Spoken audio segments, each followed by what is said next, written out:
Olá, bom dia, boa tarde, boa noite, torcedor e sócio do Clube de Regatas Vasco da Gama e Vasco da Gama SAF. Como reverter uma situação de culpar os outros sem avaliar os acontecimentos? Como ter certeza de que a narrativa é correta? Por que todos manipulam os assuntos puxando a brasa para sua sardinha? Isso é e sempre foi a vida do Vasco, desde que a política, se aproveitando dos princípios de respeito, igualdade e inclusão defendidos por nossos fundadores, se aboletou no comando da instituição. E tudo piorou quando a política partidária viu no Vasco uma terra fértil para fincar suas raízes. Confusão, tumulto, muita briga na justiça, traições passaram a proliferar dentro do clube.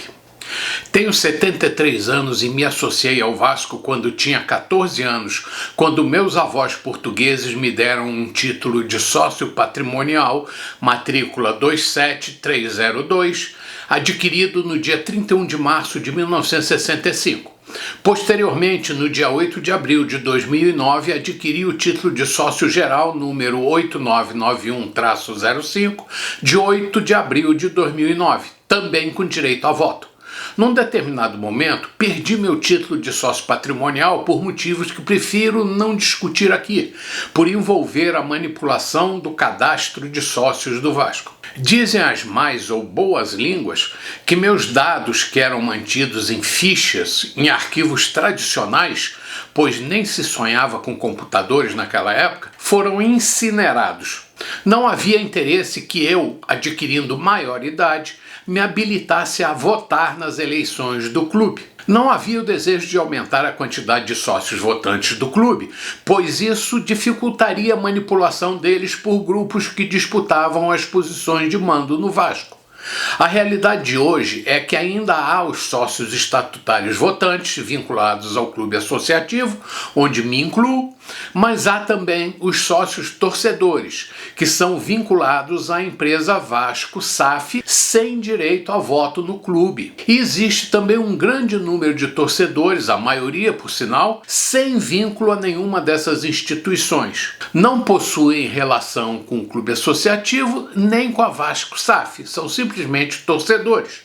Na minha época, o futebol não era separado do clube e quem dirigia o Vasco tinha muito poder, pois tinha o direito de comandar o futebol, esporte mais popular no Brasil e o carro-chefe da instituição. Por isso, as moscas tinham interesse em se manter ao redor do prato de sopa.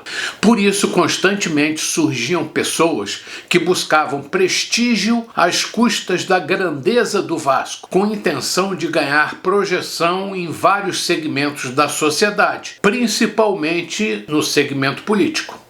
E vários indivíduos conseguiram relevância a ponto de se elegerem a cargos eletivos e conseguir cargos públicos também. Hoje, a bola da vez é a Vasco SAF. É fofoca todo dia. São notícias que confundem nossa mente com a intenção de criar dúvidas. Mas eu, como sócio estatutário votante do clube, acompanhei o processo de criação da SAF com atenção e interesse. Tudo seguiu o processo legal, desde a submissão aos sócios da lei federal que regulava a criação até a proposta de aprovação da empresa 777 como gestora majoritária do futebol vascaíno. Nada foi feito por debaixo dos panos. Algumas pessoas criticam a existência de cláusulas de confidencialidade no contrato proposto e celebrado entre o clube e a empresa 777 Partners, mas isso é completamente normal e legal em casos que envolvem parceiros, principalmente empresas. Na nossa vida, temos obrigações que podem ser expostas publicamente, assim como temos o direito de preservar nossa vida pessoal. A diferença no caso de um relacionamento empresarial é quais são legalmente essas obrigações que podem ser expostas e quais são os direitos à privacidade. Eu segui o processo e não vi nada que legal, moral e eticamente contrariasse a intenção de dar o próximo passo. E quando a Vasco SAF adquiriu o direito de se estabelecer estabelecer como empresa junto ao Estado brasileiro, nada impediu que ela obtivesse seu CNPJ. Agora nos resta esclarecer que o Vasco SAF não é 777. A saída da 777 do comando do Vasco SAF, caso ocorra, não significa o retorno ao sistema anterior, ao sistema associativo. A Vasco SAF é uma empresa com CNPJ próprio e pode, antes de falir ou quebrar, ser negociada com outra empresa. Da mesma forma, o clube associativo tem a prioridade de adquirir o controle majoritário da Vasco SAF, desde que possua cacife para dar sustentabilidade à empresa responsável pelo futebol vascaíno. Não é porque a 777 sai de cena que o Vasco voltaria a ser o que era. Afinal, é preciso demonstrar ter condição econômico-financeira para seguir operando e cumprindo todas as obrigações legais e contratuais de responsabilidade de uma empresa regular. Como, por exemplo, pagar salários de toda a estrutura, obrigações, impostos, tarifas, dívidas já consensadas e acordadas, entre tantas outras obrigações.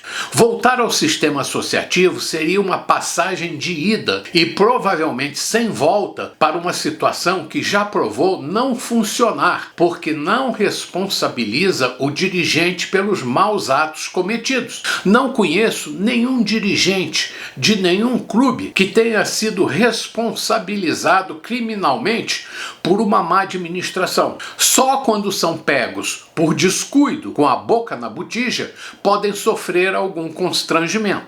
Nem quando não conseguem comprovar o uso de recursos do clube são penalizados. Todas as administrações do Vasco multiplicaram a dívida do clube sem que ninguém tenha sido responsabilizado por isso. Só o clube foi para o fundo do poço após mais de 2 décadas de desmandos. É isso que nós queremos? No caso de voltarmos à situação administrativa anterior, podemos correr o risco de cair para a segunda, terceira, quarta, sei lá que divisão, ou até abrir uma brecha para o desaparecimento do clube, como aconteceu com clubes tradicionais do Rio de Janeiro, que hoje não são nenhum resquício do que um dia foram. Logo voltaremos a falar de Vasco, um assunto interminável.